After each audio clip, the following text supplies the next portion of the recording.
Relapse prevention for sex addiction is a really big topic. And if you've yet to subscribe to our channels, please do. And if you have a question about this or anything, put it in the box. We will get back to you as soon as possible.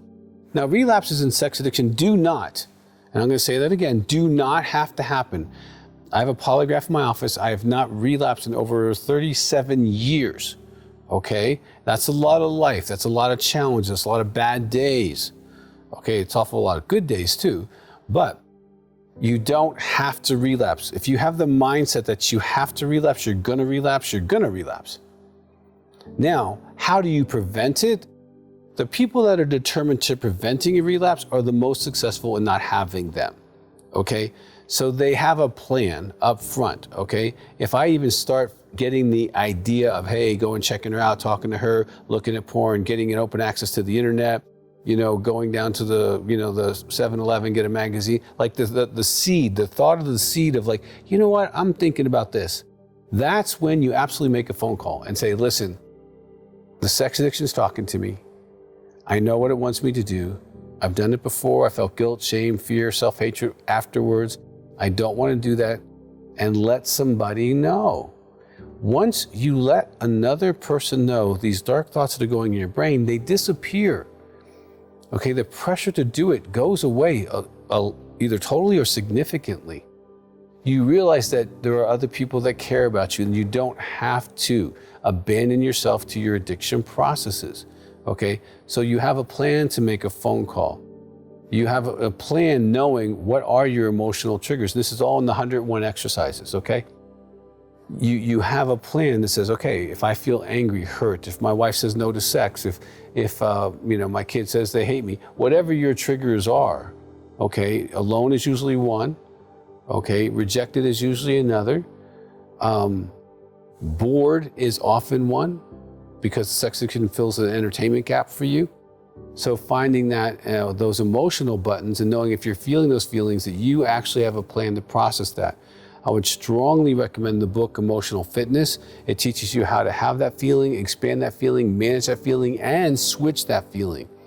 Okay, because addiction is an emotional process. It's not an intellectual one where you say, how can I destroy my life today? Oh, I know, I will be a sex addict.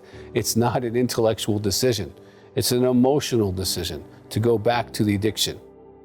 Now, someone who has a relapse prevention already has blocked social media, has blocked pornography, has blocked past people, have blocked emails from people that are trying to seduce them into these things that they might have subscribed to. You have already ended all your subscriptions. You've changed your cell phone if you need to. You've done a lot of preventative things which limits the access of the addiction. So if you haven't done a lot of those things, you are wanting to relapse. There's no short way around it. If you're an alcoholic and you keep a 6-pack of beer in the refrigerator, you want to relapse. You're just waiting for a really good excuse. So go through all that. If you need to talk to a counselor, call my office, get a good relapse prevention plan so that you can be really, really set up. Now, another good thing is someone who is preventing relapses has a significant consequence for whether it's masturbation, porn, strip clubs, prostitutes, sex with another person, calling a past person, whatever your thing is, you have a significant consequence. Like, I'll go pick up trash for 3 or 4 hours. Okay, I'll give money to a political party I don't like. I will do X, Y, or Z. Because you want to spank yourself. You're so sick of this behavior, you want to knock it out of your life. And if you do a relapse, you do the consequence. Now, how that helps, and the next time you're thinking about it, you think about the consequence, not about the joy of acting out. You go, wait a minute. I don't want to spend Saturday morning from 5 a.m. to 8 a.m. picking up trash along the highway. I don't want to do that. Good. Then make the phone call and do the other things we talked about. Preventing a relapse is something you do ahead of time. Relapsing is an emotional decision every time, and you get overwhelmed emotionally, learning emotional maturity. That's the Emotional Fitness book. All these things come together to make you able to never relapse. Okay, you don't have to relapse. You don't have to have another bad day. You don't have to look at that, pursue that, chase that. You can have a good life. You can have a good marriage. You can be a good parent. You can have the goodness that life wants to give to you. Now, addiction is recovering from addiction is a maturing process. okay? You make this decision as a 14-year-old, not a 40 or 50 or 60-year-old. So as you mature out of that adolescent addict state, you get much better at this. Now, lastly, I'll add this, because this has worked for thousands of guys. If you're married, let your wife know that you're going to do a polygraph every quarter for the first year, 6 months the second year, and annually as long as she wants. Now, this kills relapses. Okay, way into the 80-90% of guys who do polygraphs do not relapse because they know they've killed the secret world. Sex addiction needs opportunity and secrecy. It needs both to operate. All right, so if you get rid of secrecy, opportunity is not that attractive. If you're going to go into a 7-Eleven and rob the place and you know the owner has a gun and knows how to use it, you're not going to go in there, okay? At least if you have any intelligence whatsoever. Now, with a polygraph, you know there's going to be a D-Day where you're going to have to tell the truth about your porn, masturbation, contact with others, or sex with others.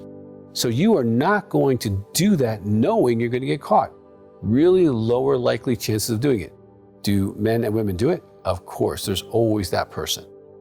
But in the majority, no, they don't. And I can't tell you how many hundreds and hundreds of guys have told me, Dr. Weiss, thanks for the polygraph. I didn't really like the idea at first, but now I love it. I get to prove to my wife I've been clean for 3, 5, 10, 15 years. Okay, I get to prove that I haven't contacted anyone. I get to prove that I'm not interested in anyone but her. I got to be the hero again in my wife's eyes. I didn't like it up front, but thank you. That really helped me to get rid of the idea that there's a secret world. So these are ideas that you can use to help you prevent a relapse. Now, if you are relapsing consistently, in the 100 exercise workbook, there's a relapse prevention sheet. You go through and figure out how you got there. And you can always get into a phone group. You need to have that accountability. If you don't have accountability in sex addiction, you are planning to relapse. If you're not in a group or have an accountability partner that you're not calling regularly, if you're not following the 5 dailies, pray, read, call, meeting, pray, you're going to relapse. So get these principles in your life. And if you need support or help, which you do, make sure that it's there in your life so that you can have the best life possible. And if you haven't subscribed to our channels or you have a question, please just click the little button. Thank you.